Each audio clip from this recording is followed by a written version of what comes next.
श्री शिवाय नमस्तुभ्यम हर हर महादेव। दोस्तों, आप सभी लोग जानते हैं कि 5 अक्टूबर 2024 यानी कि शनिवार के दिन आश्विन महीने की तृतीया तिथि पड़ रही है। और दोस्तों, कहा जाता है कि नवरात्रि के दिनों में माता रानी की पूजा की जाती है और इसी दिन किया गया एक दीपक और 2 लौंग वाला उपाय कभी भी विफल नहीं जाता है। अगर आपने भी इस महीने में ये उपाय नहीं किया है तो इस उपाय से चूकना मत दोस्तों, क्योंकि इसी दिन किया जाने वाला पंडित जी द्वारा बताया गया 2 लौंग वाला उपाय आप लोगों को जरूर करना चाहिए, क्योंकि दोस्तों ये एक ऐसा उपाय है जो कि इस उपाय को करने के बाद दोस्तों आपको फिर कोई और उपाय को करने की जरूरत नहीं है, क्योंकि सबसे बड़ा और सबसे नया ये उपाय पंडित जी ने अपनी अभी की शिवा पुराना की कथा में ही बताया है।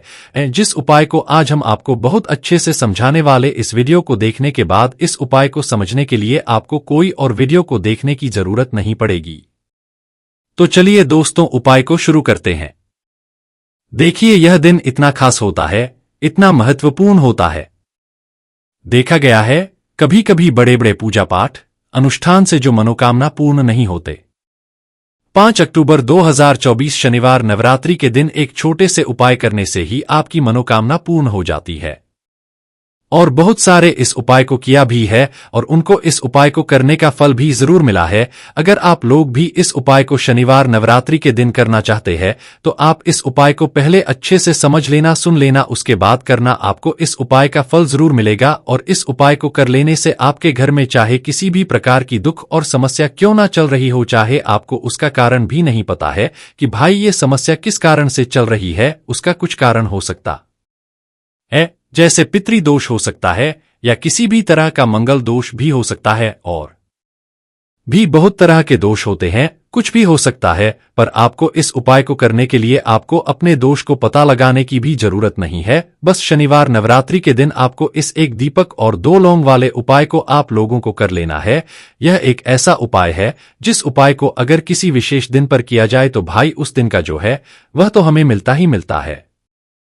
पर हमने उस दिन पर इस 2 लौंग वाले उपाय को किया है तो हमें उससे भी बड़ा फल मिलता है, और फल बहुत जल्दी मिलता है, क्योंकि आप इस उपाय को बहुत ही बड़े और विशेष दिन पर कर रहे हो।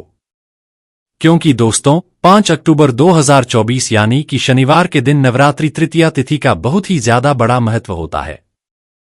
इसीलिए दोस्तों आज की इस वीडियो में हम आप लोगों को एक दीपक और 2 वाला उपाय समझाएंगे, जिस उपाय को करने से अगर आपकी किसी भी प्रकार की मनोकामना है, किसी भी प्रकार की परेशानी है, सबसे ज्यादा समस्याएं आपके जीवन में ही है, अगर आपको धन प्राप्ति नहीं हो पा रहा है, रुपए पैसे की आपके घर में लगातार दिक्कत परेशानियां चलती चली आ रही है, आपका व्यापार आपकी नौकरी अगर अच्छे से नहीं चल रहे है, जिसकी वजह से घर में लगातार आर्थिक समस्याएं बनी रहती है, घर का कोई ना कोई सदस्य अगर बीमार रहता है, आपस में एक दूसरे से लड़ाई झगड़ा होता रहता है, किसी की अगर बनती नहीं है, तो पूज्य गुरु जी ने कहा है कि जब आपके जीवन में ऐसी परिस्थितियां आ जाए कि आप एक एक रुपए खर्च करने से पहले कई बार सोचने लगे हो, आपको धन प्राप्ति अगर नहीं हो पा रहा हो, तो आपको सिर्फ और सिर्फ एक दीपक से एक ऐसा विशेष उपाय करना है जो आपकी इन सारी समस्याओं को सिर्फ 7 दिन के अंदर ही समाप्त कर देगा। तो चलिए जान है इन विशेष उपायों के बारे में, लेकिन उससे पहले जो भी मेरे भाई मेरी प्यारी बहनें आज चैनल पर पहली बार आए हैं या मेरी आवाज आज पहली बार सुन रहे हैं, अगर आप भी महादेव के सच्चे भक्त हैं तो वीडियो को लाइक और चैनल को सब्सक्राइब जरूर कर ले और कमेंट बॉक्स में लिखे श्री शिवाय नमस्तुभ्यम हर हर महादेव। दोस्तों आज के इस वीडियो में आपको हम लौंग के उन उपायों के बारे में बताने वाले हैं जो बहुत ही आसान है किंतु बेहद उपाय है। इन उपायों को यदि आप शनिवार के दिन यानी कि आज के ही दिन 2 या 4 मिनट निकाल करके कर लेते हैं तो मान के चलिए आपके जीवन में आपको खुशहाल और अपार सफलता प्राप्त होगी। आप अपने जिस कार्य को भी आरंभ करेंगे उस कार्य में आपको सफलता हासिल होगी। दोस्त तो हमारे तंत्र प्रशस्त्र और ज्योतिष शास्त्र में लौंग को बहुत ही उत्तम बताया गया है और कहा जाता है कि लौंग का उपाय यदि सही दिन पर सही मुहूर्त पर कर जाए तो ये कभी भी विफल नहीं जाता है। लौंग को बहुत सी पूजा पाठ में भी प्रयोग किया जाता है, वह बहुत सी पूजा पाठ में यदि लौंग का प्रयोग न किया जाए तो उन पूजा पाठों को पूरी से संपन्न नहीं माना जाता है। दोस्तों जहां पर लौंग आपके स्वास्थ्य के लिए बहुत ही अच्छी मानी गई है, दूसरी तरफ ज्योतिष उपायों में भी लौंग को बहुत ही कारगर माना गया है। कहा जाता है लौंग का सही उपाय किसी भी व्यक्ति की बंद किस्मत के ताले को तुरंत ही खोल सकती है। लौंग के उपाय बहुत ही आसान होते हैं, बस इनकी शर्तें ये होती है कि इनको आपको सही माहौल पर करना होता है। और मान के चलिए आपके जीवन में कैसी ही परेशानी हो और ही समस्या हो, हर तरह के दुख से आपको मुक्ति मिल जाती है और आपके जीवन में लौंग के उपाय से सुख समृद्धि में वृद्धि होती है। दोस्तों, लौंग के उन उपायों के बारे में हम आपको बताने वाले हैं जिन उपायों के बारे में धर्मशास्त्र, तंत्र शास्त्र और कई तरह के शास्त्रों में लिखा हुआ है। और दोस्तों, यकीन मानिए यह उपाय बहुत आसान से उपाय है जिनको यदि आप करते हैं तो आप मान के चलिए आपके जीवन में आप भी तरह की समस्या में फंसे हुए हों, किस तरह की परेशानी से परेशान हो या किसी भी तरह की दिक्कत से टूट रहे हो, हर तरह की से आपको मुक्ति मिलना तय है। दोस्तों, यदि आप अपने जीवन में कैसी भी मनोकामना रखते हैं, जैसे मान लीजिए आपके जीवन में धन आना बंद हो गया था, तो लौंग का वह उपाय कर लीजिए जो हमारे धर्मशास्त्र में लिखा हुआ है। चारों ओर से आपके पास धन खींचा हुआ चला आएगा की तैयारी कर करके थक है, जॉब नहीं लग रही थी तो अवश्य ही आपकी जॉब भी लग जाएगी। इसी तरह से आपका बंद पड़ा व्यापार भी चल पड़ेगा और आपकी जो भी मनोकामना होगी लौंग के उपाय से वह पूरी हो जाएगी। बस इस लौंग के उपाय को शनिवार के दिन 2 या 4 मिनट निकाल करके करना है। मान के चलिए दोस्तों, भगवान शनि देव महाराज जी के आशीर्वाद से आपकी जो भी मनोकामना होगी वो अवश्य ही पूरी होगी और शनि देव जी का वो कृपा आपको प्राप्त होगी कि जीवन का हर दुख जड़ से नष्ट हो जाएगा। इसीलिए यदि आप भी चाहते हैं शनि देव महाराज का आशीर्वाद और कृपा आप पे और आपके परिवार पर हमेशा बनी रहे, तो पूरी सच्ची श्रद्धा और पूरे विश्वास के साथ इस वीडियो को लाइक कर दें और कमेंट बॉक्स में लिख दें जय शनि देव। और दोस्तों, एक काम कीजिएगा, कमेंट बॉक्स में अपनी राशि डालना मत भूलिएगा, ताकि आपकी राशि के अनुसार हमको कोई भी ऐसा उपाय चलता है जिसे उपाय से आपको कोई लाभ, तो वो हम आपको रिप्लाई के माध्यम से आपके कमेंट में आकर के बता देंगे। इसलिए दोस्तों, वीडियो लाइक कर दीजिए और फिर अपनी राशि कमेंट बॉक्स में डाल दीजिएगा। तो दोस्तों, एक बात का जरा ध्यान, ये जो लौंग के हम आपको उपाय बताने वाले हैं ये बहुत ही अचूक उपाय है, बहुत ही आसान उपाय है, किंतु आपको इस बात का विशेष करके ध्यान रखना होगा। लौंग के उपाय कर गलत किए जाए तो इनका हमको दुष्प्रभाव देखना पड़ता है, क्योंकि तंत्र शास्त्र में एक बात साफ साफ कही गई है कि लौंग के उपाय बहुत सोच समझ के करना चाहिए। इसका लाभ तुरंत मिल जाता है, इसका रिजल्ट भी तुरंत मिल जाता है, किंतु लौंग के उपाय को गलत मुहूर्त पर करने पर दुष्ट प्रभाव को देखने को मिलता है। देखिए दोस्तों, एक बात को समझ लीजिए, जैसे भगवान गणेश जी हो गए, भगवान विष्णु जी हो गए, दुर्गा जी हो गए, भगवान हनुमान जी महाराज हो गए, भगवान शिव जी हो गए, इन सबकी पूजा में लौंग का उपाय अवश्य ही किया जाता है। लौंग का उपाय इनकी पूजा पाठ में ना किया जाए तो इनकी पूजा संपन्न मानी जाती है। दूसरी तरफ कहा जाता है कि लौंग का उपाय यदि गलत तरीके से किया जाए तो कई देवी देवता क्रोधित हो जाते हैं। इसीलिए दोस्तों, इस बात का विशेष ध्यान रखिएगा। ये जितनी भी हम आपको उपाय बताने आ रहे उपायों को करने की एक मुहूर्त है, तो गलत तरीके से मत कीजिएगा। एक बात को समझ लीजिए दोस्तों, यदि आप किसी पंडित, किसी एस्ट्रोलॉजर, किसी तांत्रिक के पास जाते हैं और उससे पूजा पाठ या उपाय करवाते हैं, तो उसका जो आपको मिलता है वो थोड़ा रुक रुक के मिलता है, किंतु किसी उपाय को, किसी पूजा पाठ को आप खुद ही करेंगे, उस पूजा पाठ को आप खुद ही सिद्ध कर देंगे, तो उसका लाभ आपको तुरंत ही मिल जाता है, उसका लाभ हजारों गुना आपको मिलता है। तो दोस्तों, ये जो लौंग के उपाय है तो बड़े से उपाय, किंतु इनको क्रिया अनुसार आपको सही मुहूर्त पर करना होगा।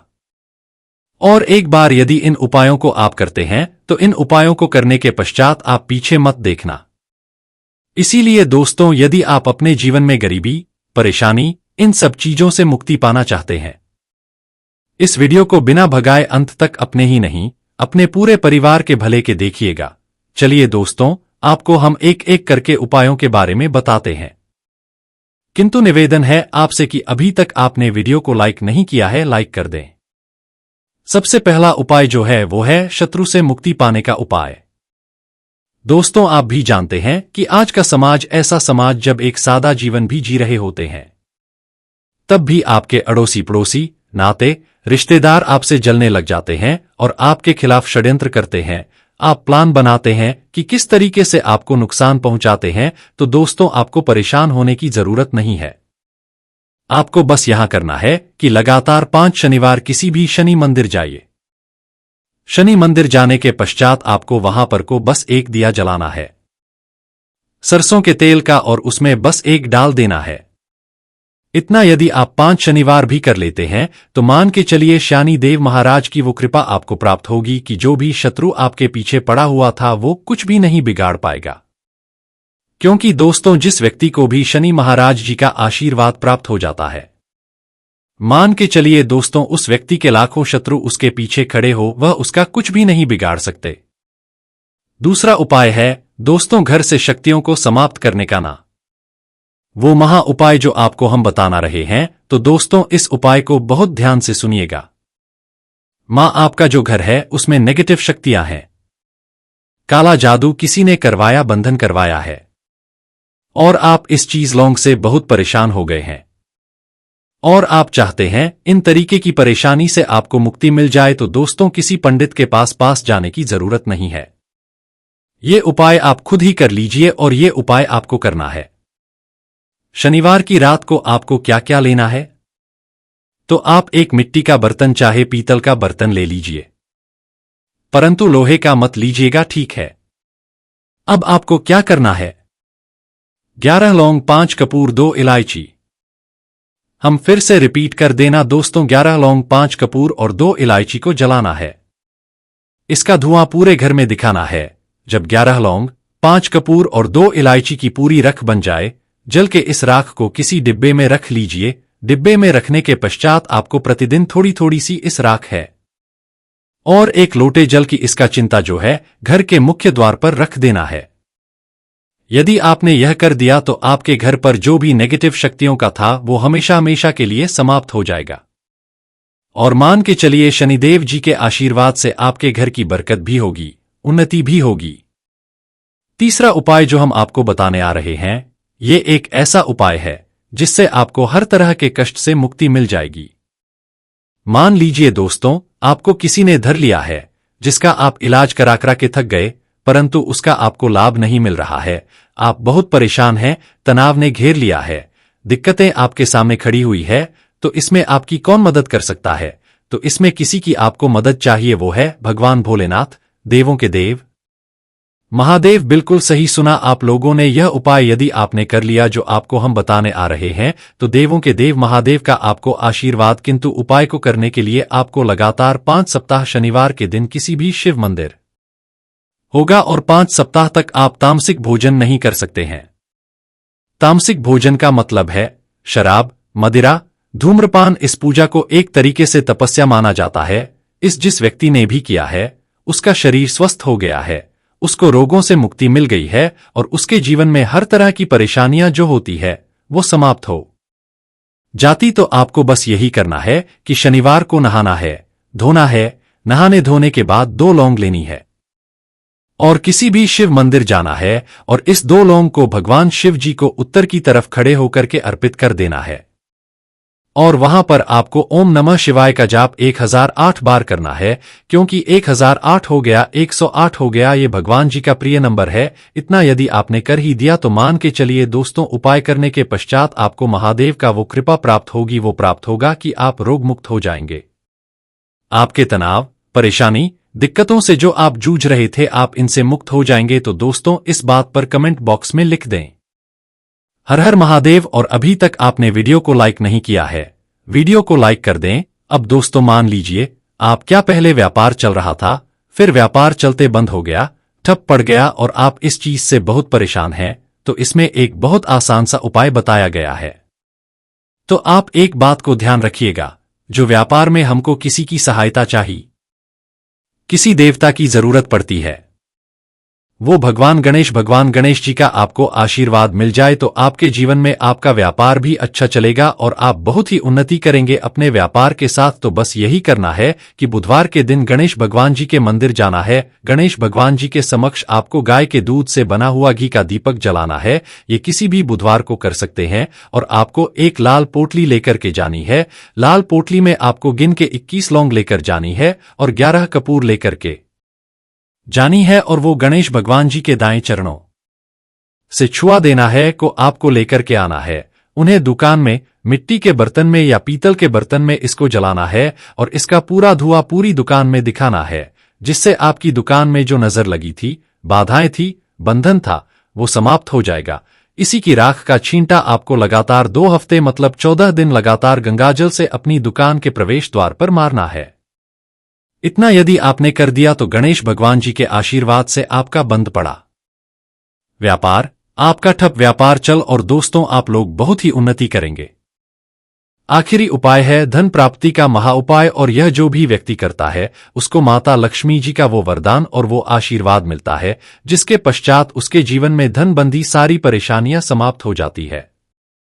तो उपाय बड़ा सरल सा है, आपको बस यही करना है दोस्तों। शुक्रवार के दिन, और ध्यान रखिएगा शुक्रवार के दिन, और ये लगातार 5 शुक्रवार आपको उपाय करना है कि दिन शाम के वक्त नहाने धोने के जब जो भी आपके घर की पूजा करें, जहां पर मां लक्ष्मी जी की कला चित्र है या मूर्ति रखी हुई है, एक गुलाब में 5 लौंग रख करके माता लक्ष्मी जी को अर्पित करना है। अब शनिवार की रात को उसी गुलाब किसी भी बहती हुई नदी में बहा दीजिए या किसी तालाब में बहा दीजिए, और ये जो 5 लौंग हैं इसको किसी लाल पोटली में रख लीजिए। 5 शनिवार के पश्चात लाल पोटली में 25 लौंगे इकट्ठा हो जाएंगे, और इसी 25 लौंग को आपको अपनी तिजोरी में, अलमारी में या धन स्थान में जहां से आप व्यापार वगैरह करते हैं वहां पर रख देना है। दोस्तों आपके जीवन में जो भी धन संबंधित परेशानी थी वो समाप्त हो जाएगी और माता लक्ष्मी जी के आशीर्वाद से अपने जीवन में बहुत ही उन्नति करेंगे। अब दोस्तों हम जान लेते हैं पूज्य गुरु जी द्वारा बताए गए तीसरे विशेष उपाय के बारे में। तो ये उपाय भी आपको अवश्य करना चाहिए। देखिए, यदि आप चाहते हैं कि आपके जीवन में चारों दिशाओं से धन की कोई भी कमी ना हो, यानी कि आपके जीवन में चारों दिशाओं से धन के जो स्रोत हैं वो बंद हो और चारों दिशाओं से आपके घर में, आपके जीवन में धन आए, तो आपको आज के दिन ये उपाय करना चाहिए। आज के दिन पीपल के वृक्ष में भगवान विष्णु और माता लक्ष्मी का निवास होता है।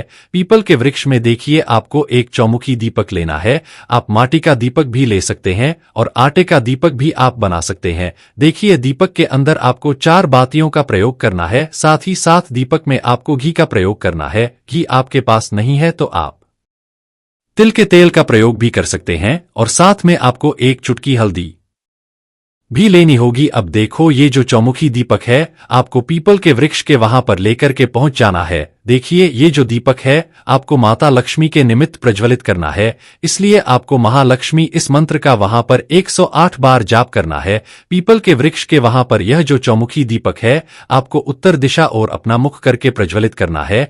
यह दीपक आपके घर में सुख समृद्धि प्रदान करेगा और आपकी जो दरिद्रता है उसे दूर करेगा। तो इस प्रकार से आपको ये दूसरा उपाय कर लेना है। अब दोस्तों हम सबसे अंत में जान लेते हैं चौथे चमत्कारी उपाय के बारे में। ये उपाय विशेषकर रोग मुक्ति के लिए होने वाला है। देखिए, इस उपाय के लिए आपको मात्र थोड़ा सा शहद ले लेना है, और इसी शहद के साथ में आपको मात्र 1 लोटा शुद्ध जल लेना है तांबे के पात्र के अंदर अपने घर से। अब सिर्फ ये दोनों सामग्री लेकर के सीधे आपको पहुंच जाना है भगवान शिव के मंदिर में। पूज्य गुरु जी ने बताया है कि शनिवार के दिन पर आप ये उपाय सुबह के समय भी कर सकते हैं और शाम के समय में भी कर सकते हैं। देखिए, सबसे पहले तो आप जो ये शहद लेकर के गए हैं, इस शहद से आपको माता अशोक सुंदरी वाले स्थान पर ओम का निर्माण कर देना है। यह जो ओम है अपने सीधे हाथ की चिट्ठी उंगली के पास वाली उंगली, अनामिका उंगली, उसी से बनाना है। और इसके बाद जो आपके पास 1 लोटा शुद्ध जल है, इससे भी आपको धीरे धीरे भगवान शिवा के शिवलिंग पर अर्पित करते जाना है। श्री शिवाय नमस्तुभ्यम इस मंत्र का जाप करते हुए पूज्य गुरु जी ने बताया कि जल आपको बिल्कुल धीरे धीरे समर्पित करना होगा, और समर्पित करते हुए आपको कम से कम 11 बार या फिर 21 बार श्री शिवाय नमस्तुभ्यम इस मंत्र का जाप कर लेना है। लेकिन जैसे ही ये जल शिवलिंग से होकर के जलाधारी की ओर बहकर के आएगा तो इस जल को आपको उसी पत्र में थोड़ा सा जल लेना है, और यह जल आपको महादेव से औषधीय स्वरूप प्राप्त कर लेना है। आपको महादेव से प्रार्थना कर लेनी है कि हे महादेव, मैं इस जल को औषधीय स्वरूप अपने घर लेकर के जा रहा हूं। मेरे परिवार के सदस्यों के शरीर में बीमारी हो चुकी है, उस बीमारी को करने के लिए आप इस जल को औषधीय स्वरूप बना दीजिए। इस प्रकार से प्रार्थना करते हुए यह जल आपको अपने घर लेकर के आ जाना है। अब दोस्तों, इस जल का आपको उस व्यक्ति को आचमन करवाना है जो व्यक्ति बहुत अधिक बीमार है, यानी कि थोड़ा थोड़ा जल आपको उस व्यक्ति को आचमन करवा देना है। पूज्य गुरुजी ने बताया है कि जो भी व्यक्ति इस जल का आचमन कर लेता है उसका सभी रोग और बीमारी दूर हो जाती है। दोस्तों, जब आप इस उपाय को करते हैं, साथ ही साथ माता रानी को अपने घर के मंदिर में ही थोड़ा सा सिंदूर नवरात्रि में किसी भी दिन अर्पित करना ना भूले, उनको सिंदूर जरूर चढ़ाएं, उनको सिंदूर बहुत होता है। तो 2 उपाय की अभी तक हमने बात कर ली है। अब जल्दी से बात कर लेते हैं अपने तीसरे उपाय की, जो कि बहुत छोटा उपाय भी है लेकिन बहुत लाभकारी भी है। देखिए, व्यक्ति के पास चाहे कितना भी पैसा हो, अगर उसके घर में कोई व्यक्ति बीमार है, किसी का स्वास्थ्य ठीक नहीं है, तो लाखों करोड़ों रुपए भी बेकार लगता है, क्योंकि घर में जब किसी का स्वास्थ्य खराब है तो पूरा का पूरा घर परेशान रहता है।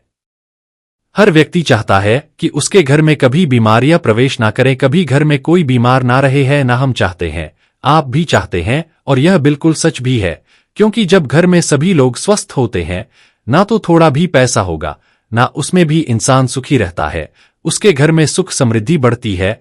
जब पूरा परिवार सुखी होता है। अब बीमारियों को दूर करने के लिए तीसरा उपाय आपको करना है। आपको उपाय को करने के लिए जल लेना है, ठीक है ना? और नियम के पेड़ में आपको जल चढ़ाना है। आपके घर के आसपास जहां भी नियम का पेड़ आपको दिखे, नवरात्रि में के पेड़ को जल चढ़ाए तो नवरात्रि के यह उपाय है, बहुत ही अचूक उपाय है। विशेषकर 1 रुपए के सिक्के वाला वह लोग जरूर करें जो लोग बहुत ज्यादा धन को लेकर, पैसे को लेकर परेशान है। तो बात करें अगले महत्वपूर्ण और प्रभावशाली उपाय की, तो दोस्तों जय माता दी प्रिय भक्तों, इस वीडियो में मैं आपको 2 ऐसे उपाय बताने वाला हूं जो कि नवरात्रि के किसी भी दिन अगर आप यह उपाय कर लेते हो तो यकीन मानिए मैं सौगंध खाता कि आप धनवान ना बन जाए।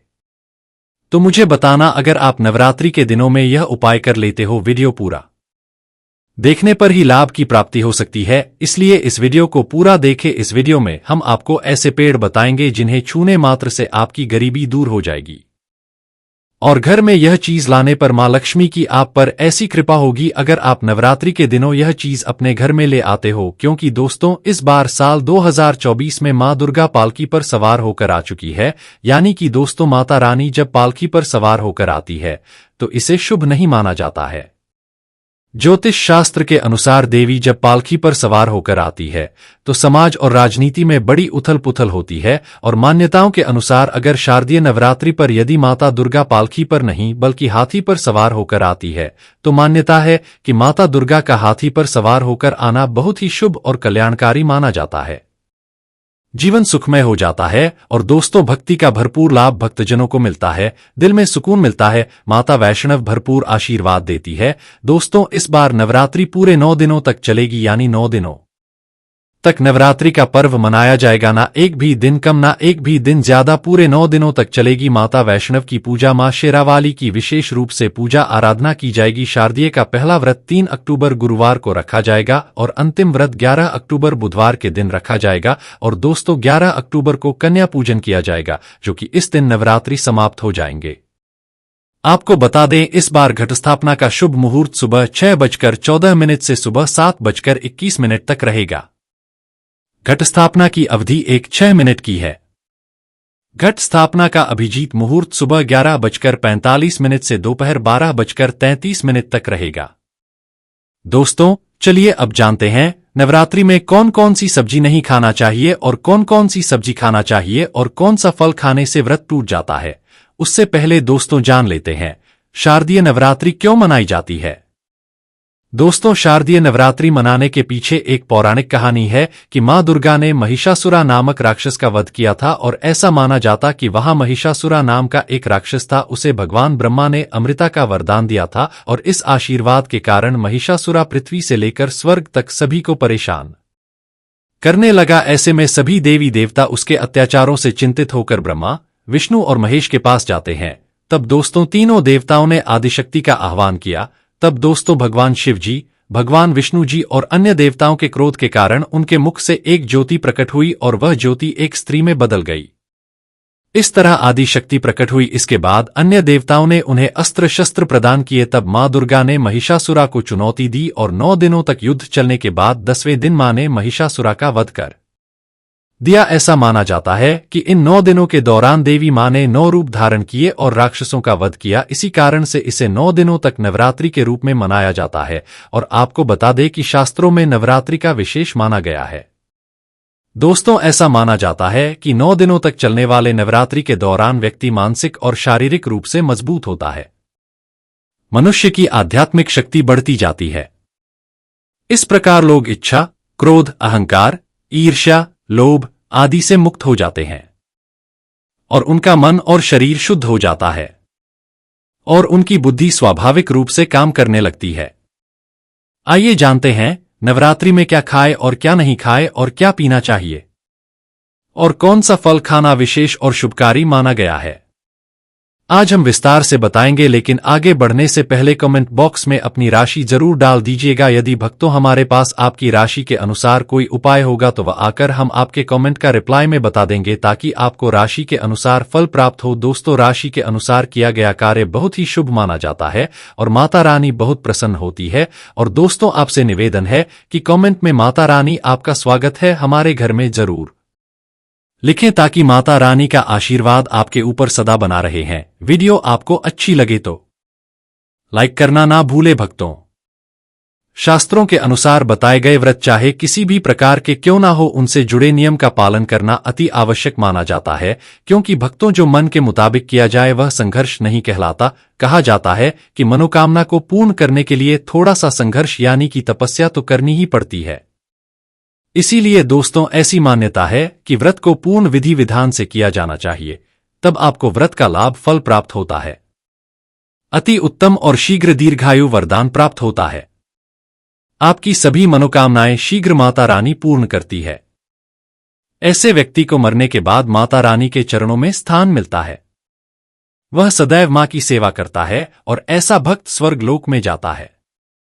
इसीलिए हर शास्त्र यही कहता है कि सच्चे दिल से अगर आपके मन में ईश्वर के प्रति श्रद्धा हो तो बिना पूजा पाठ के ही फल मिल जाता है, और अगर मन में ईश्वर के प्रति शंका हो तो उस मनुष्य को कई जन्मों तक सुख नहीं मिलता, वह में ही भटकता रहता है।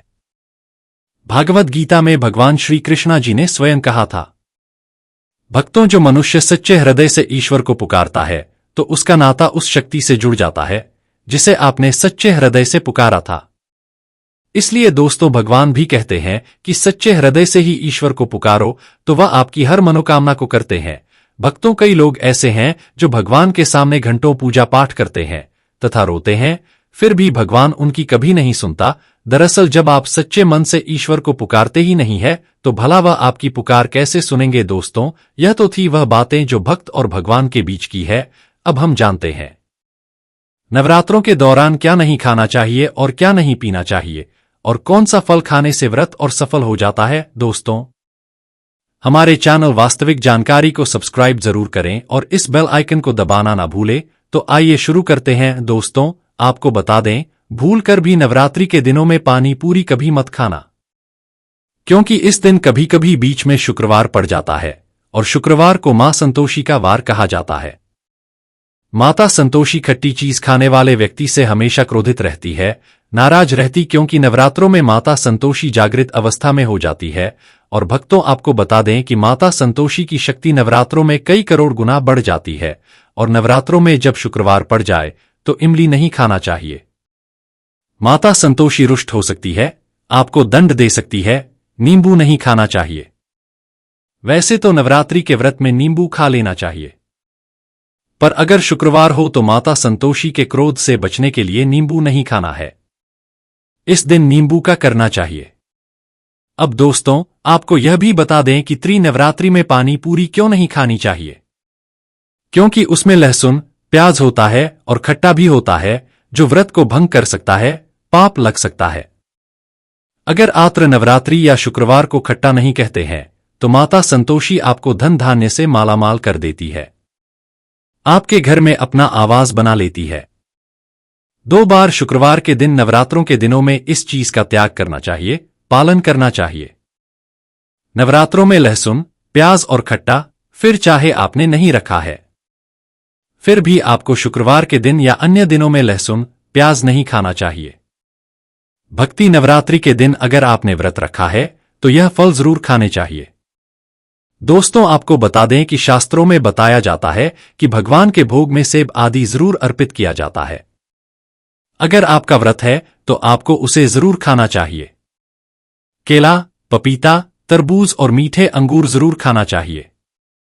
इन फलों से व्रत को शक्ति मिलती है और व्रत संपूर्ण हो जाता है। और शास्त्रों में बताया जाता है कि नवरात्रियों के दिनों में केला जरूर खाना चाहिए। नवरात्रि के दिनों में केला का घर में प्रवेश होना बड़ा ही शुभ माना गया है। केला खाने से नवरात्रि का व्रत सफल हो जाता है, क्योंकि इसमें माता रानी और भगवान श्री हरि विष्णु जी का आशीर्वाद मिला हुआ होता है।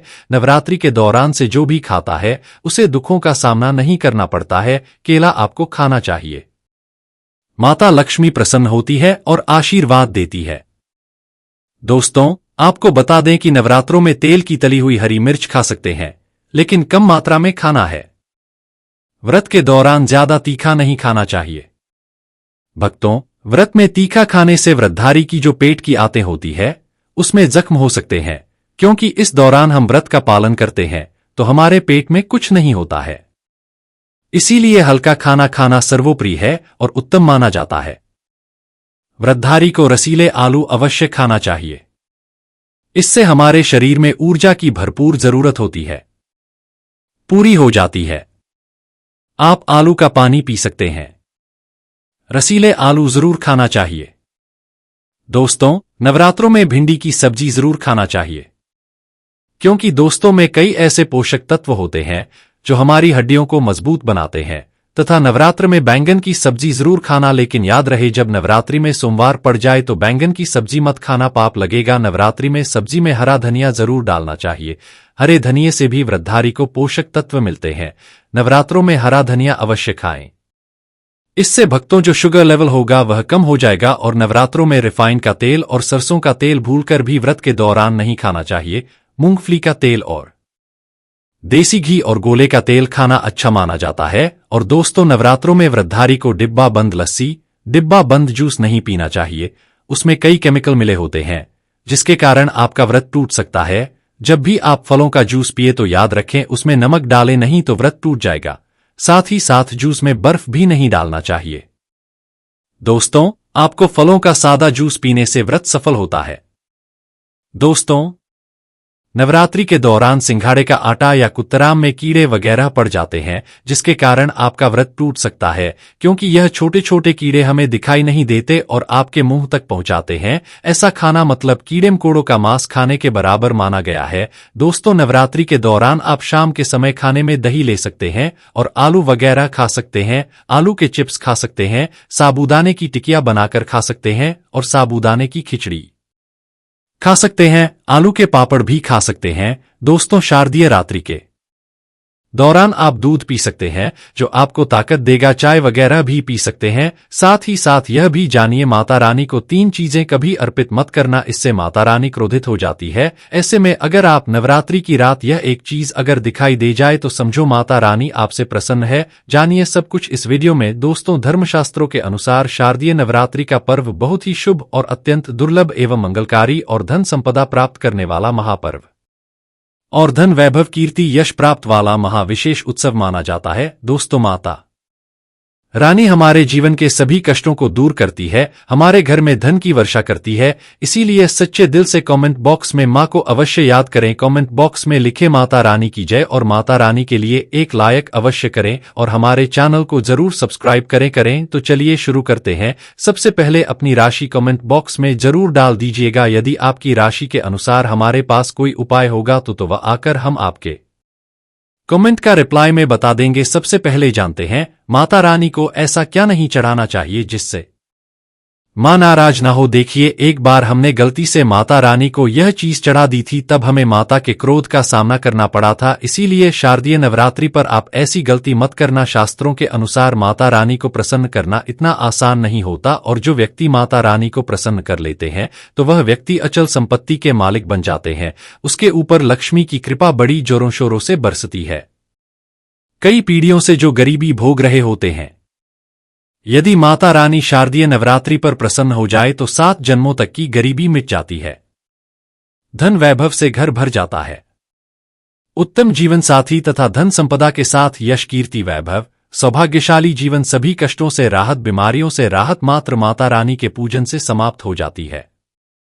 जो व्यक्ति खासतौर पर शारदीय नवरात्रि पर माता रानी को प्रसन्न कर लेता है वह व्यक्ति कुछ ही समय में धनी हो जाता है तथा राजा बन जाता है। मां लक्ष्मी उसी घर में वास करती है जहां पर सच्चे हृदय से मां की भक्ति हो। आपको बता दें, साल भर के इस त्योहार में माता रानी की पूजा में यह 3 चीजें माता रानी को कभी मत चढ़ाना, नहीं तो आपको बर्बाद होने से कोई नहीं रोक सकता। जो हमने गलती की वह आप मत करना। इससे माता रानी नाराज हो जाती है और हमेशा के लिए आपका साथ छोड़ सकती है। एक बार माता ने हमारा साथ छोड़ दिया था क्योंकि हमने गलती से माता रानी को यह चीज चढ़ा दी थी। तब बड़ी श्रद्धा पूजा पाठ करने के बाद माता रानी को हमने मनाया, प्रसन्न किया और आज हम करोड़पति हैं, धनवान है। माता लक्ष्मी सदैव हमारे घर में वास करती है। जय माता रानी। मां बड़ी प्यारी है, चंचल है, अपने भक्तों को कभी निराश नहीं करते। तो चलिए प्राचीन धर्म ग्रंथों के आधार पर, शास्त्र आधार पर यह जानकारी शुरू करते हैं। भक्तों, इस राहु केतु अपनी चरम सीमा पर होते हैं। जो लोग कर्ज लेते हैं, कर्ज देते हैं, राहु केतु उनके जीवन में आकर उल्टा उन्हें कंगाल, बर्बाद, नष्ट तथा घर में दरिद्रता आवाज बना देते हैं और ऐसे घर से माता लक्ष्मी, माता दुर्गा रुष्ट हो जाती है। आप माता रानी को शारदीय नवरात्रि पर एक मिश्री का टुकड़ा भी अर्पित करके पूजा पाठ कर सकते हैं। यदि आपके पास धन नहीं है तब भी माता रानी उतना ही प्रसन्न होती है और आपके में धन और धनवान पूर्ण रूप से आपको यश कीर्ति प्रदान करती है। माता को छल कपट द्वारा धन प्राप्त करने पर तथा उन पैसों से पूजा करने पर माता प्रसन्न नहीं होती। उल्टा माता रानी अत्यंत रूप से क्रोध हो जाती है।